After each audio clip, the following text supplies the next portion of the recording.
This is Plant-Based Briefing, Soy and Cancer. Should we worry? Here's what the recent literature says from Brigitte Gemme at veganfamilykitchen.com.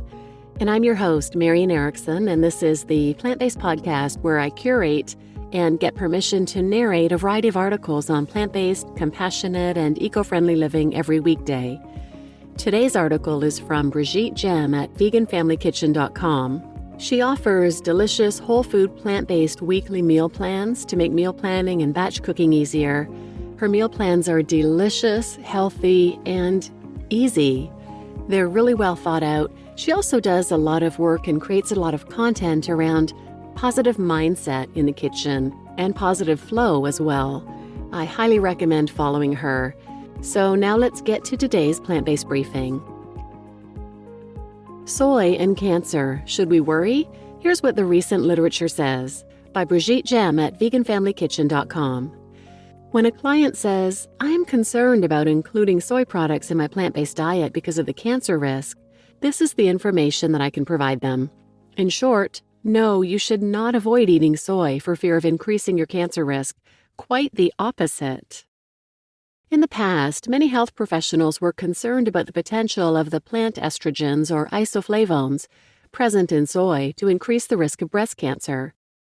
Studies done on rats also mislead us into thinking that soy consumption in humans would induce tumor growth. Thankfully, we now know that isoflavones interact with human estrogen receptors in different ways than actual human estrogen, and that rodents and humans process soy isoflavones differently. We also know that regularly consuming soy products like edamame, tofu, and soy milk is not associated with a greater cancer risk. In fact, soy likely contributes to the prevention of various cancers and reduces the odds of recurrence. Soy and breast cancer. The impact of soy consumption on the incidence of breast cancer has been one of the most studied. In their systematic review and meta-analysis of 75 prospective studies examining the connection between various foods and breast cancer risk, Kazemi and colleagues identified 7 studies with data on soy consumption for 4,055 breast cancer cases. The authors state that soybean consumption was associated with a 3.5% reduction in breast cancer risk. They note that this finding is consistent with those of other related studies. However, the number of studies they worked with remained small and did not allow to differentiate between types of soy or women's life stages, pre- or post-menopausal. Specific soy foods have also been studied. In a 2020 study by Fraser and colleagues based on the Adventist Health Study 2 cohort, 52,795 females aged 30 and older, the health outcomes of women were contrasted based on their dairy or soy milk consumption. The benefit of the Adventist Health Study 2 cohort is that it includes a critical mass of participants who do not consume dairy at all, as well as many who consume more soy foods than the average American. They were able to individually control for soy or dairy consumption. The study found no clear association between soy milk and breast cancer, but a higher risk of breast cancer in participants consuming the most dairy milk compared to those consuming the least. One downside of this study is that milk consumption was only measured once at baseline, and participants may have changed their diet through the years.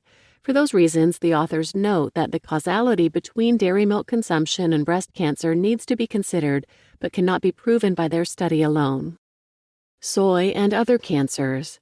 Soy consumption also decreases the risk of prostate cancer. Based on a systematic review and meta-analysis of 30 studies totaling over 250,000 individuals from Asia, North America, and Europe by Applegate and colleagues. Among other findings, the authors calculated a 35% reduction of the risk of prostate cancer in those consuming more unfermented soy foods. However, the authors note that not all studies included in their meta-analysis took all confounding factors into consideration, and that some of the study's data could be inconsistent due to deficient participant recall.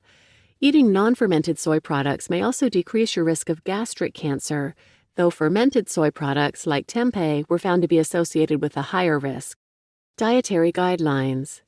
Thus, and though every study listed above has some limitations, there seems to be a consistent conclusion in the scientific literature.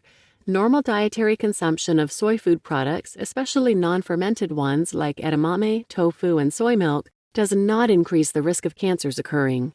Accordingly, the 2020 Diet and Physical Activity Guideline from the American Cancer Society encourages soy food consumption as, quote, soy and foods derived from soy are an excellent source of protein and thus provide a healthier alternative to meat, unquote.